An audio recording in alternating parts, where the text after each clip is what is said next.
The morning after the festival was canceled, a well-connected investor called me and he said, you have to pay my group back or else you're going to be in handcuffs on the front page of the Wall Street Journal. Ultimately, I did, 10 times wrong what anybody else did. The biggest misconception is that the festival itself was some crime. If Fyre had succeeded, I still would have committed the same crime. I lied to investors to try to raise money. Believing that we could build a city on a remote island in 4 months was the most ludicrous, I think, miss. I think the worst thing I did was just breaking the trust of a lot of people who had backed me for years prior to Fyre Festival.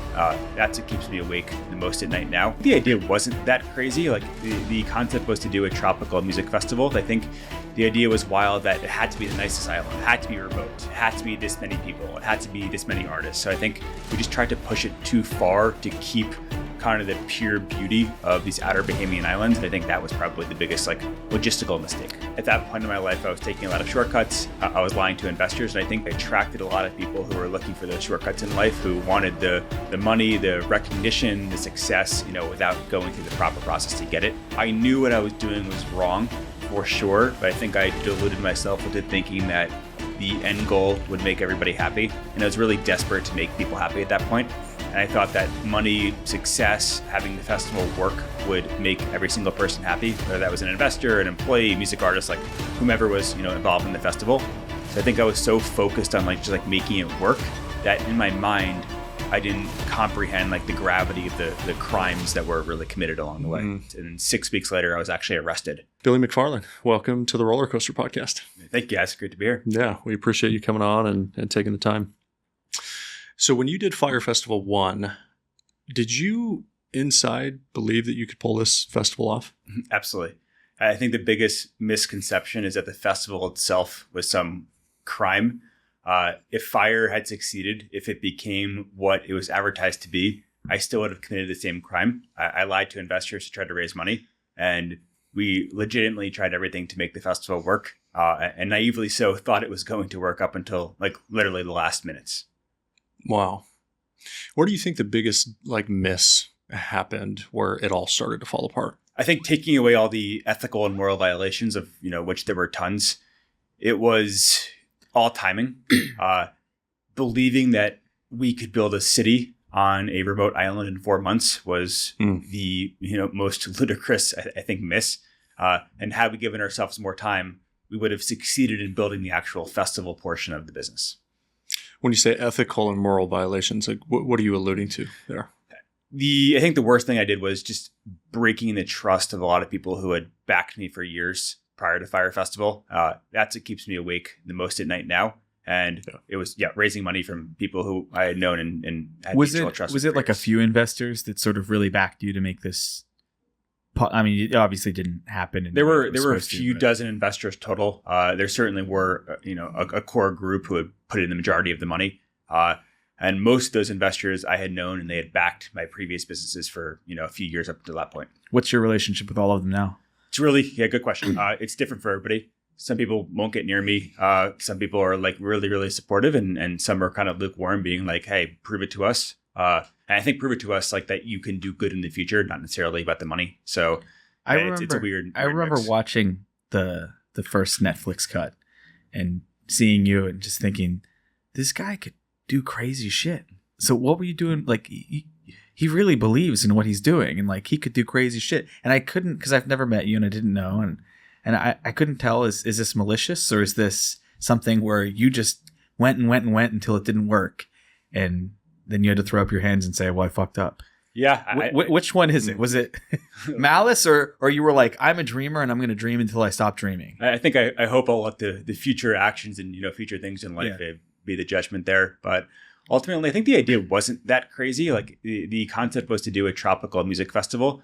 I just didn't know how to pare it back to what was reasonable in terms of what we had at the time. We could have picked a more developed area. We could have partnered with a hotel. There were so many more feasible ways to go about it. So I don't think the concept was wild. I think the idea was wild that it had to be the nicest island. It had to be remote. It had to be this many people. It had to be this many artists. So I think we just tried to push it too far to keep kind of the pure beauty of these outer Bahamian islands. And I think that was probably the biggest logistical mistake.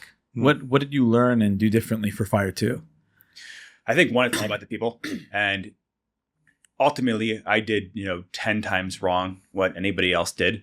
But at that point in my life, I was taking a lot of shortcuts and, I was doing, I was lying to investors. And I think that behavior, even subconsciously, attracted a lot of other people who were looking for the shortcuts. So we had a really big team at the end of the festival. I think there was almost 700 people working, for Fyre in the last couple of weeks at that point. And I think I attracted a lot of people who were looking for the shortcuts in life, who wanted the money, the recognition, the success, without going through the proper process to get it.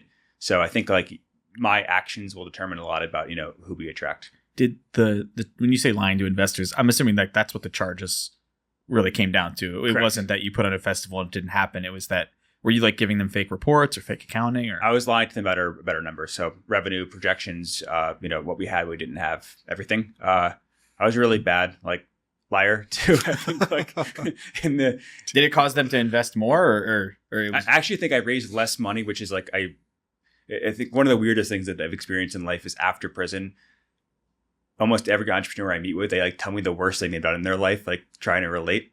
And like one, I've lost a lot of faith in humanity. But two, as I tell everybody, I think I raised less money by lying. I think the really smart people all knew I was lying and they invested despite me lying. But it also scared away either them investing more or, them introducing me to their friends. You're saying some of the initial investors got in front of them in the middle and you were like, hey man, like everything's so great. And they were like, this guy's full of shit. They knew it and they're like, all right, we either still believe in it or we're going to give them some more money or we're not going to really give them as much as we could afford to. What were these numbers like? Like from, you said you're like 12 initial investors. What were the numbers? Like if you had to say every average spend on an investor was. So we'd raise it's like a 4 to 6 month period. I think we raised just under 30-ish million during that 4 to 6 months. Smallest investor might have been, 10 grand. Biggest investors were, a handful of millions. So all across the board. And then you were saying you had essentially sold like how many tickets and how much revenue and that sort of thing. Yeah, I think it was a lot about like, this sponsor's paying us $1 million. They might have been paying us $200,000. So it was like a lot of like really bad kind of blatant lies like that to the investors. But yeah, ironically, I think that made raising money harder than had I told the truth. Yeah. Did you let them know how many other people were in the pot? Or did you come at all of these investors saying like, hey, you're the only guy? No, they all knew. And like, it was like really, I was so bad. This like, I think for the 2 months prior to the festival, like I never even had my own wallet. Like, either investors or team members had all my like debit and credit cards. I had like 12 people had access to my bank account passwords. Like I don't even know some of the passwords to like my bank account. Like I would call this guy to pay a bill or this guy to bring money here. So it was kind of a mess. And it wasn't like a backroom situation where there was like a second set of books. Like everybody had access to everything. I was just kind of like, pumping it up way too much. At what point did you realize like I'm fucked? The morning after the festival was canceled, a well-connected investor called me. I was on the festival site and he said, like, you have to pay my group back like X dollars or else you're going to be in handcuffs on the front page of the Wall Street Journal. And, people were still on the island. We were still getting people off. He asked, I think he asked for $3 or $4 million. They didn't have it at that time, right? Like I think Stripe froze our account overnight with like $1 million in it. Like banks froze all of our money, like as I saw the news. That checks out actually. The festival getting canceled. So whatever was left, right? It was like went from, whatever I had left was just frozen. It's like I just like couldn't do it. And I'm like, no, I can't. And then I guess as I kind of like sobered up to the reality of the situation, I called him back like 7 or 8 hours later being like, hey, can you work this out? And he goes, sorry, too late. And like that was like, it's reasonable. That was the moment. Yeah, of course. Yeah. You'd be like, yeah, man. It would have happened regardless, but definitely accelerated things. Jesus Christ. Who was like the most kind of famous artist or person that you had lined up for Fyre Festival 1? I think there were probably two different groups. What made Fyre Festival Fyre Festival was that we had 400 different people all post this orange tile at exactly the same time, 4 months before the festival. And the thought process there was that we wanted these people to be across every single industry. We thought it was way more interesting if you're scrolling your feed and you see a comedian, an athlete, a music artist, all these people who don't seem to know each other, all being connected by the tile. And we thought that would cause you to like want to investigate more about what's going on. Did you pay these athletes to post these? We probably paid like 20-ish of the 400. Wow. And the other 380 we gave a free ticket or 2 free tickets to. So I think we paid the bigger ones, right? And like obviously that social proof helped encourage. They're doing it, so this person's doing it. Throw it up. Yeah, exactly. And I'd love to do it too. So we had 400, quote talent who were planning to attend. I think that was probably the biggest draw. On the music side, there were approximately 30 artists booked. It was a mix across like rap, electronic DJs, and pop music. Yeah. So you do this festival. This investor calls you. He's like, "Hey, man, we need our money back. If we don't, handcuffs, cover Wall Street Journal, the whole deal." From that phone call to the time that you actually are being arrested, like when did you find out, like, dude, I'm going to jail, like I'm going away, and maybe share that story. What was that experience like for you? So the festival was canceled on late Thursday night. On Friday morning, I get the phone call. I stay on the island until Sunday. I land back in New York City like midnight, Sunday night into Monday morning. And then the, FBI was there a few hours later. Jesus so Christ. it was pretty immediate. They were on it. Yeah. Jesus. And what's going through your mind when they, kick down your door and they're like, "Hey, we're here," It was so weird. I think I just had no exposure to like a criminal, process at that point. Yeah. And I knew what I was doing was wrong for sure, but I think I deluded myself into thinking that the end goal would make everybody happy. And I was really desperate to make people happy at that point. And I thought that money, success, having the festival work would make every single person happy, whether that was an investor, an employee, music artist, like whomever was, involved in the festival. So I think I was so focused on just making it work that in my mind, I didn't comprehend like the gravity of the crimes that were really committed along the way. And so what's that? So they knock down your door, they come in, they're like FBI. What happens next? Like paint the picture for they put you in handcuffs, put you in the back of a car, they book you to jail. Like what does that process look like? Yeah, I think it takes a few weeks. It was like some kind of search warrant or something like that in the beginning. And the process moved really fast. And then 6 weeks later, I was actually arrested. It was like... So they just came to seize stuff from your... They can give search warrants and everything else that kind of comes along with that. And then 6 weeks after that, I was arrested. So it moved really, really fast. Most of these things take, years to come to fruition. Yeah. But I think they were just like... Well, it was a national... It was and I was so obviously guilty, right? It was pretty... Yeah, so obviously something was wrong here. But I think it was still it was still a period of disbelief at that point because the publicity at the time was saying, "Oh, this was a fake festival. This was a scam festival," and it wasn't. So I was still combating that concept, not realizing that the actual wrongdoing was something totally else. What's up with restitution and all that? Do you have outstanding amounts that you have to give back to your investors? Or yeah, absolutely. So I have restitution. I pay at least once a month. I have for the past 3 years, and it's it's something that'll be there until it's paid. So. Do you feel comfortable giving the number? What the big number is? The restitution, it's mid 20 millions. Wow. So yeah. Jesus. Yeah, it's high. And it's paid to an account that then pays out to all the investors, or? I think so. I pay it to the court system, so I'm not sure how often it's distributed, but I have no visibility to that. But I know the investors have gotten little bits here or there. Jesus. And if you miss a payment? No. I mean, if you do, they come get you? I don't know how that works. You're not going to find out, huh? I don't want to find out. Yeah, no, I wouldn't want to either. I think just being very liberal, hey, I made $1,000 this month, so I'm going to pay X back, whatever the numbers are. And, no, is it based off of your income? It is. And then could you tell us what are you paying right now? It's a percentage. I don't want to share it because the percentage changes. If I get a lump sum, then I have to pay more than I have to pay if I'm getting a smaller paycheck. So I think it's an ongoing case by case. So if you sold the IP to Fyre 2 on eBay, do they come knocking and they're like, "Hey"? For sure. So I'm paying significantly more for that than I would pay if I was made $100 doing something else. Yeah. Tell us about that. What's up with the IP and you sold it on eBay? Yeah, so we sold the Fyre IP on eBay. I saw that and I was like, this is an awesome publicity stunt. There's no way he's actually doing it. But somebody actually bought it. Somebody bought it. So we had already done 2 licensing deals with Fyre that monetarily are probably bigger than the third chunk of it. So one person licensed the Fyre IP to do a Fyre music streaming service, and that's being built, totally independently. There's also a Fyre musical being developed by a third-party production company. And the final component is the festival component of the brand. And I thought putting it on eBay made no sense, which made the most sense in the world. And at the time, it became the most watched non-charity auction on eBay. So I think it kind of proved this concept of views are really, really important. And a nostalgic music brand bought it.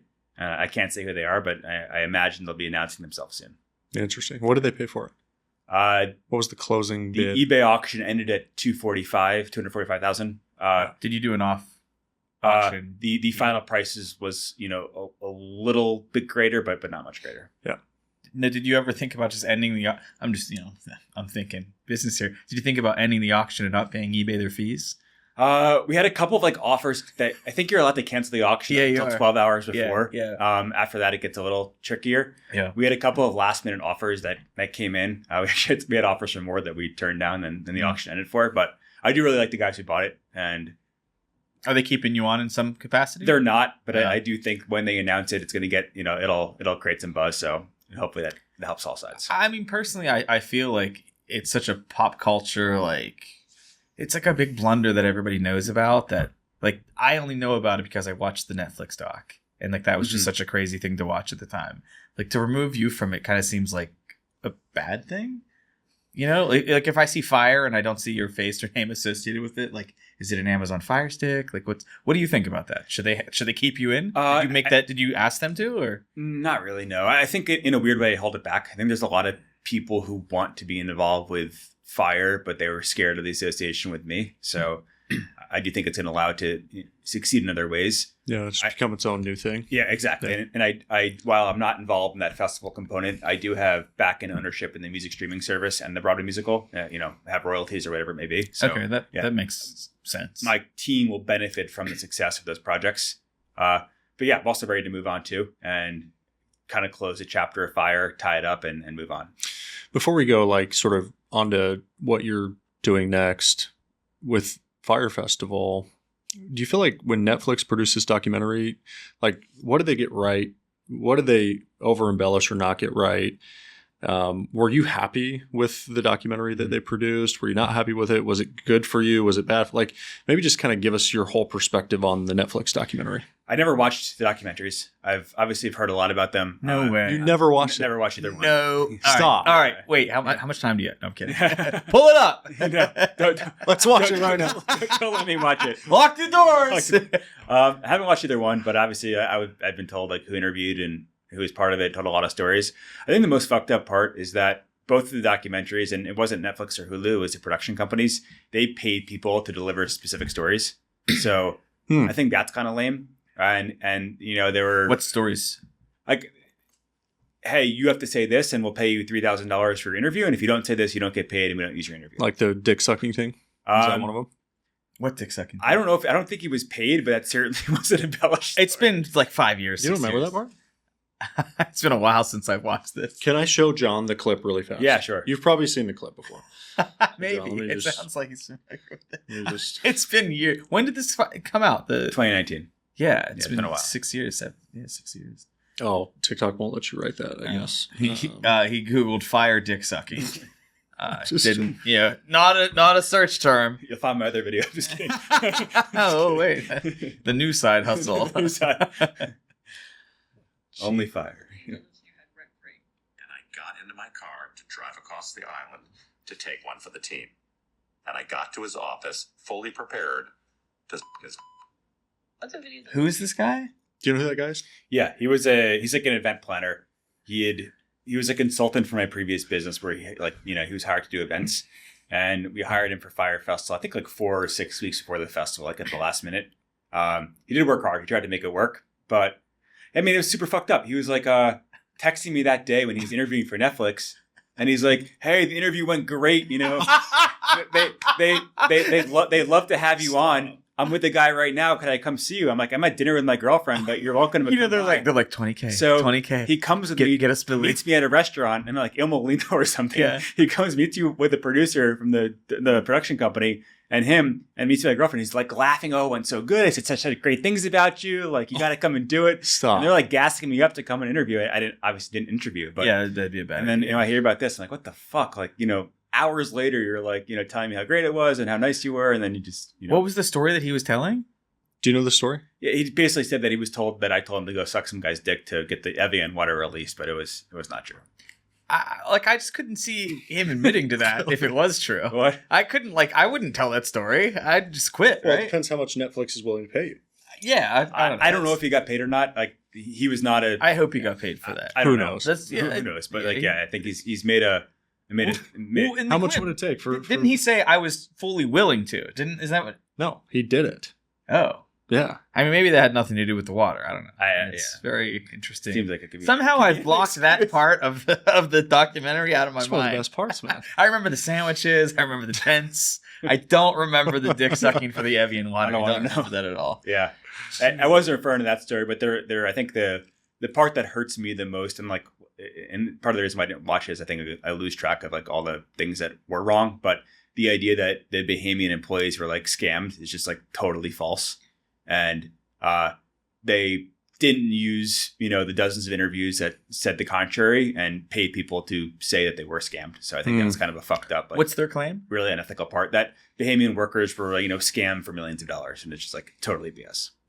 Yeah, I mean, you raised $30 million, and it went somewhere, and it was spent. And I didn't take it. So I think it's also, if you think about it logically, people who get paid, weekly or daily, they won't work for 6 months if they're not getting paid every single day. Yeah, right? They don't show up anymore. They don't show up anymore. After that first week, they just stop coming. Yes, and so it doesn't make a lot of sense that someone would just they have bills and stuff that they keep working full time for 6 months if they've never gotten paid. So I think that really hurt me that happened. So you're saying there's a sort of dog pile that happens. I mean, like, it's obvious. Like, you fucked up and you.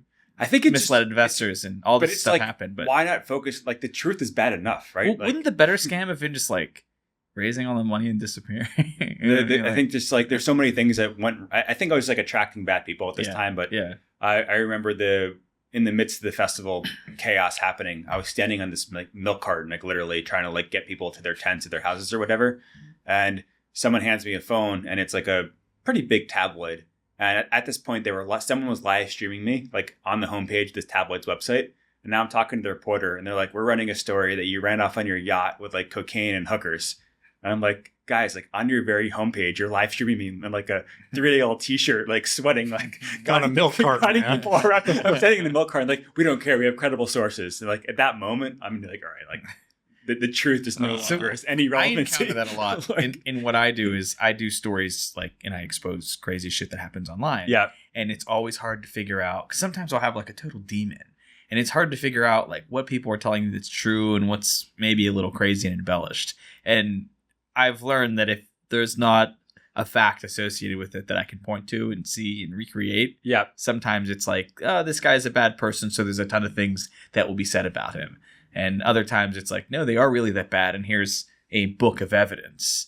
And so you're saying that when all this was happening, there was fallout where they're like, he's on a yacht and he left and he's got a bag of money with him. They couldn't focus I think I did enough terrible things for that. Like that should have been the story. I just like, it was so weird to me. Just it's not sexy to say like, it's not sexy. Man misled investors and was a dreamer and probably mismanaged a lot of the money. And it's sexy that he bought a yacht and ran away and no one can't find him. He's on a milk Bernie Madoff type of stuff. A t-shirt, like no one cares. So what did you come out with? Did you come out with anything when you got out? Did you have anything left over from Fyre?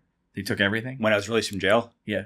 No, my family gave me $200 in a Timberland wallet that they probably bought for like 30 cents. Amazing. Good luck. Good luck. I mean, at that point, it's... Did the FBI seize assets and freeze accounts and stuff? Kind of. There just wasn't much. A lot of it was frozen like the night the festival was canceled, and it was just never unfrozen. So it was pretty much all, They just seized it. It was never unreleased. A lot of it was like with banks or like escrow accounts, the banks just like never, no idea where it all went. Yeah. Wow. Can you tell us about your experience in jail? What caught you by surprise? Like something that you didn't expect about being in there? I think biggest surprise is met a lot of really good people. Really? And this really pisses people off when I say it. I don't know why. I think people like to view themselves as like above crime, right? And the fact I say, there are good people in there, I think challenges a lot of people's like self-beliefs. So I get a lot of hate when I say that, but I think it's true. I think there are very few like good or bad people in the world. I think that people make decisions based on their circumstances in life. And, there are some like psychopaths and terrible people, and I certainly met them in prison, but there were far fewer than I expected. That is interesting. Yeah, because you certainly have a perception. I've actually, I don't know if you've been in jail. I've been in jail one time. Really? Yeah, for a night. I have a ton of felon friends. But you have another one now. Tons, actually. No, but it was kind of a silly situation, but I did end up finding myself in jail, and certainly, you know, the people that I interacted with and saw in there, I wouldn't have said were, you know, particularly swimmingly good. Mm-hmm. Jail and prison are two different things too, right? Yeah, I think I don't know. I was in a federal prison, and most people were in there for some significant period of time. Yeah.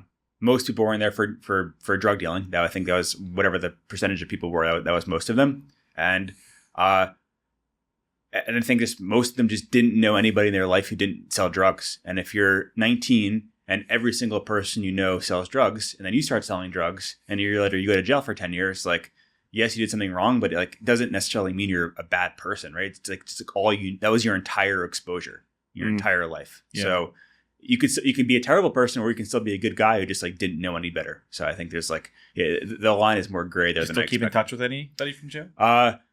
You're not allowed to when you're on probation, so it's kind of tough. I think I was going to get yeah. I think it's a silly rule too, because a lot of people are in there for 30 years, and you lose track with society, and all their friends are, and now you can't talk to people that you only know for 30 years. So I think it's like more isolation. I hope that's changed. Yeah, exactly. Yeah. I hope that gets changed at some point. Yeah. Jesus. So what's next? What's your next mission? So sold Fyre. So bittersweet, but excited for what's next. And I think kind of learned about what I was good at and what I was really bad at over the past 7 or 8 years. Well, clearly you can make a splash. You can make people pay attention to you. You can execute on those things. Have you ever thought about like a domestic smaller festival or something that's not like crazy?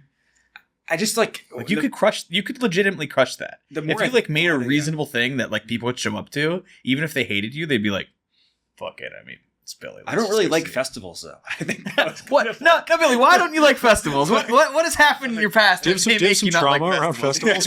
Trauma related? I'm just not like a huge I don't go and like see DJs on the weekends. It's just it doesn't really do it for me. So I don't know why I kept trying to do a festival. And like all it took was just saying that to be like, it all makes sense now. It all makes sense. I don't even like this. Yeah.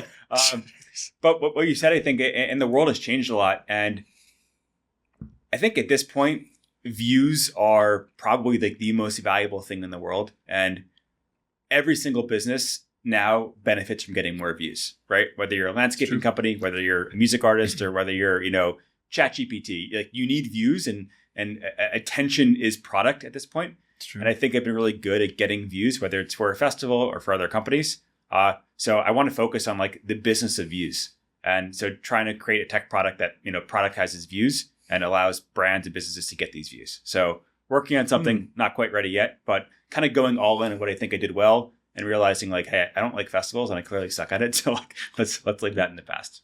This is a hunch, but was there a young Billy that did some crazy extravagant mission that also didn't work out? Or is there something that happened when you were younger that you like put this crazy thing together and got everybody involved and something similar happened? Have you ever had this experience before where you like went on this crazy elaborate thing and it just didn't work out? No. I think what led to Fyre was that we were doing these trips to the same islands of the Bahamas for years before it. I was taking customers from other businesses, and I just like truly fell in love with these islands. Yeah. And to me, it was like this crazy paradise where I can bring a couple of dozen people and we would have an experience that I never had in my life before.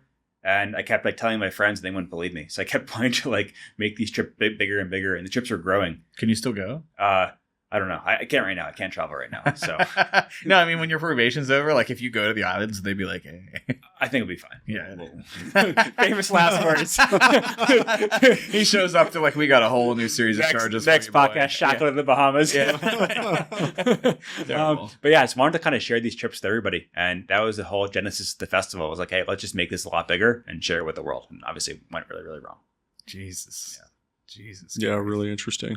I don't want to dwell too much on the prison time, but federal prison, obviously pretty serious thing. Did you have any moments in there that were just I could imagine you had some dark days and dark nights, right? Do you have any that you recall that just became pretty lonely and pretty dark when you were in prison? I think the hardest part was when you'd speak with like a family member or someone you're really close with over the phone. And you can only have a certain number of minutes, per month on the phone. You'd speak with them and they'd be in a bad place, no matter what it was going on in their life, right? and you just couldn't do anything. And like being useless, I think, was the worst possible feeling. Mm-hmm. And like, didn't matter what it was, whether it's, financial, the companionship, like whatever it may be, like being able to not do anything to help people you care about was like such a worthless feeling. It's like, wow, like I'm basically in the grave without being dead. And that's like a really shitty feeling. Just on pause. Yeah. You're it's terrible. It's like the closest thing to being dead, right? You're watching the world happen, but you have no ability to be there, to impact, to do anything. And you're just useless. I think like once you're useless in life, it's a pretty like takes you to a low place. Did you create or plan anything while you were in jail? Certainly worked a lot and just kept getting in trouble trying to work. I did a podcast. Speaking of podcasts, from prison. It did not go over well. I was put in solitary confinement for 7 months for that. Did it get out? Yes, I filmed one episode. The episode was released, and an hour later, they came and grabbed me. How did you film it? Did you never think about just like filming all of them and then releasing them later? So you only have a certain number of minutes. So I maximized, I used all my minutes on the first episode, I guess. Oh, you filmed it over the phone? Over the payphone, yeah. And they got you for that? Yeah. Why? Unclear. I think the biggest fear. 7 months in solitary. Yeah, and I was found. Did you get paid for it? No. I was actually found not guilty of like breaking any not real laws, but any prison laws. I obviously didn't break any real laws, but I was found not guilty, but they still just kept me in there, not really sure what to do. And I think the biggest thing looking back was there were, and I was never wronged outside of being put in solitary for 7 months. Like that was probably really 7 months of your life is no big deal, right? Yeah, she shouldn't be allowed to do that. But I think a lot of people, they were wronged in some respect. And I think the fear of like giving a voice to the voiceless was like really, really scary. And there were a lot of guys in there who have been in there for so long. And if you told them, if you can call anybody and they pick up the phone call, you go home tomorrow, there's a lot of guys who couldn't get anybody in the world to pick up their phone call. Wow. So the idea that maybe I could give the phone to one of those guys and now they're speaking to the media, I think that was a frightening thought. Yeah. Oh, wow. Yeah. I was thinking you somehow smoked. Did you not think he like somehow had equipment in and low-keyed it? They thought that for like the first 2 days. And then like once they went back and they can, listen to all your phone calls. It was clearly like over the payphone. So yeah. That's insane. Yeah. A little wild. Did you have a phone? No. You didn't have a cell phone? No. Wow. I see all the TikTok stuff, and they always have phones. Yeah, they really punish people for that. Yeah, so that makes sense. I would have been in there forever. Yeah. They would have sent me to a hole. How do you pass time in solitary? Reading, writing, meditating, push-ups, and pretty much it. And like, you can't see other people, but you can yell. There's like a half an inch at the bottom of the door. So people would like get down on the floor and like scream and they like yell to each other. And yeah. Kind of a wild situation. Pretty scary. What was your best day in prison? Best day in prison? Oh. Aside from the day you left. I think getting visits with family and friends is certainly the best. Had some moments there. We'll talk about it at a later date. Who do you think like really stuck with you through all of this? I think people that I never would have expected. And that's also like something that really surprised. It doesn't surprise me now, but it surprised me for a while. Was that if you had asked me before things failed to like create a list, the first people to go, first people to stay, I would have gotten every single one wrong. Really? And the people who I think got the most from me, who I didn't hurt in any way, were the first to leave. And some of the people who were actually hurt were the ones who stayed. And that was like didn't make sense for a long time, but now I think I understand because like the people who got the most, whether they were paid the most or benefited the most in their life, they were the ones who were attracted to this like quick shortcuts to success and attention and everything that was happening in the lead up to the festival. So those ones like left the fastest, and the ones that maybe invested and lost are the ones who were friends and really got hurt from this. They were the ones that kind of stuck around. Wow. Yeah, it was kind of weird mind fuck. Were you in a relationship when you went in? I was, yeah. Are you still? I am now, yes. In the same relationship? Yes. Oh, wow. Why are you hesitating? It's been a long road. Yeah, I was like, I don't know if this is... Yeah, no. They just have the same name and it's a different person? Like, what's going on here?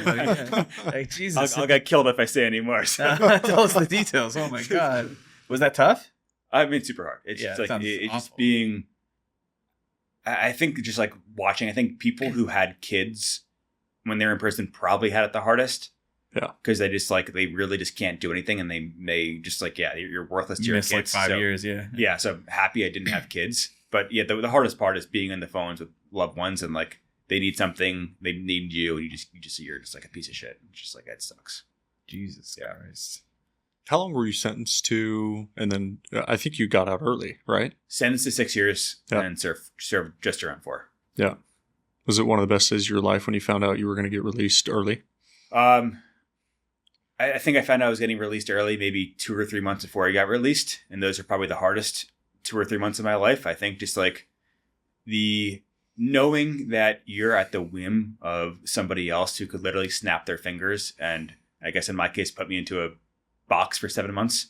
Oh, you have to be on like best behavior. Really terrifying. Yeah. And during those last couple of months, the guards kept like searching me and like strip searching me, and like they were just like looking for anything that I could possibly have done wrong. Looking to jam you up. And I was like, everybody's like, oh, don't tell other inmates because they're going to like hurt you. Like I was most scared that the guards are going to like put something in my cell and be like, oh, we got him.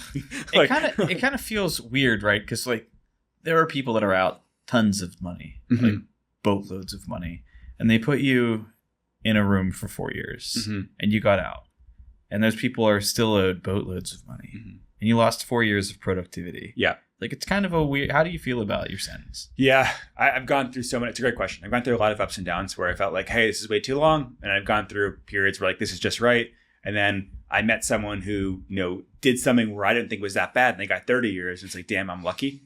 So, yeah, I think I've gone through way different swings. I'm just saying in like speaking to... like everything balancing out in life, and like, you know, if you would say an eye for an eye, it's like this guy took this money and this is what happened as a result of that, and he owes it and you still owe it, but then they put you in a room for 4 years and you can't do like, did you feel frustrated that like, man, if I could be out right now? Sure. I think like for practically speaking, for my most likely to make money to pay restitution, it probably been like a year in jail where it's like, hey, I learned my lesson, but I'm still not disconnected with the world. I think there's past a certain point where you just get behind, right? Yeah. And like then it takes years to catch up, and like it starts becoming harder and harder. Well, so I think you probably came out and years, there's a like, whole the different world. I mean, when were you released? 3 years ago. So 2022. Yeah. So there's a lot that happened. Exactly. A lot happened. So I think it's like a weird balance where you need to punish, but at the same time, the longer you're away. And same thing for, a guy who sells drugs because like, he needs to feed his kid and then goes to jail for 20 years. He sold drugs because he didn't have the opportunity before. Like, he's not going to have any opportunities 20 years later. So it's kind of like a broken, there's no real solution for it. So it's tough. There was this kind of crazy moment in time that happened. I don't know if you heard of it, called COVID. Did you ever hear that? Of course. Yeah, were you here for that? So when you were away, Yeah. I mean, that was like a once in a multi-century type of occurrence, right? And you were in prison during that entire kind of 2-year. Probably made it easier, to be honest, because like we lost things. Oh, we lost, yeah. And they had nothing really to like. What did you lose? I had 3 funny COVID anecdotes from jail. One is they would come by every day. The medical staff, like fully in like face guard, hazmat suits, literally, and they had this like forehead thermometer, and they would take your temperature, and if it was higher than whatever the temperature was supposed to be, they'd put you in solitary confinement because you were sick. We were all sick as shit. We all had COVID, but no one wanted to go to solitary. So we still had an ice machine somehow that was working during this point. So every day before they came, they would hand out ice blocks to us, and we'd rub our forehead with the ice. And the nurses would never understand, like, how the fuck degrees? Are you guys like 80 degrees? Like, oh, you guys are freezing. You should all be dead right now. And it was just our like section. And every day we're like, yeah, like, we're all good. We rub the box of ice. But then I went I did the podcast during COVID or right after COVID, and I went to solitary during that point. And I had a Wall Street Journal article come in about like dealing with your anxiety shopping in a wine store when there are too many options for wine. And it just made me so mad. It just like, I'm surrounded by 2,000 people who would cut their leg off to like be in a wine store right now. And I'm reading about like how it's so hard because there's so much anxiety in the world now. So it's kind of like this, like, what the fuck is going on? First world problems. First world problems. More than. I'm like, God, like, how do you do this? Jesus Christ. But then the final thing was, in order to get released early, you had to get the COVID vaccine. And they bribed all of us with half of a Little Caesars pizza. So that was plenty to get you guys. I had real food in like 3.5 years at this point. So I had half a Little Caesars pizza and got to go home early for the vaccine. Not like because of the vaccine, but it was required to get released. So wow. That's crazy. Half a Little Caesars. Like a hot and ready. Yeah. So like, you know how good that would taste though if you hadn't had food. And they were good right now. Like, what do you mean? They were the $5 Little Caesars pizzas. So basically it cost them $250. They probably got a discount. They bought in bulk. I think like the national budget anyway for our meals was like $250. So it was like the same price as. Oh my gosh! Wasn't a delicacy. It was, they should usually give us. I had a roommate growing up, and he referred to Little Caesars as $5 Pizza Town. And I would just get home from class, and he'd be like, $5 Pizza Town? And then we'd get in the car and just go get a $5 pizza. There you go. It was great. Yeah. So, Billy, to kind of wrap this up, I want to ask you 3 questions. The first one is, if you could go back in time, which you can't, and that's okay, but if you could, what would you do differently? If I can go back in time, I remember the moment where I lied to an investor. This is in the very early days of Fyre. I just would not have done that. And I think that set off a chain reaction. So I would just stop right there. And I think that's the first thing. Yeah. What advice do you have to other entrepreneurs who are looking to build a business, right? I consider you an incredible marketer. That's clear, right? And so what advice would you share to entrepreneurs who want to build something? Well, what advice would I share to entrepreneurs? I think the 3 biggest lessons apart from the bad is 1, take care of the people around you. Think 2, just like be persistent and don't stop. And now more than ever, just like doesn't matter how like corny or cringy you appear to be. I think just you got to go for it, and eventually it's going to work. Yeah, you understand that better than anybody, maybe, right? It doesn't matter how silly you think you look. Yeah. Like one day you're gonna find your right messaging. Some little kid's gonna be out there like, I planned a festival and Billy told me don't worry how silly you look, and now I'm in debt. Fuck. Exactly. No, not like that. It's not what he meant. I mean, I think the festival business is like declining too, so maybe don't do that. Yeah. I've seen a lot of them get canceled. Yeah, crazy shit. Tough world. Yeah, tough world. So last one is, if your previous investors and some of the people you had done wrong that you don't have closure with were sitting here today, what would you say to them? Not going to stop until I rebuild the trust. I've apologized to all of them, and I will continue to apologize, but that I won't stop until trust is rebuilt. For some of them, it's money. I think for most of them, it's just like knowing they could rely on me if the time ever called for it again in the future. Amazing. Billy, thank you for coming on the Roller Coaster Podcast. Thank you, guys. All right, man.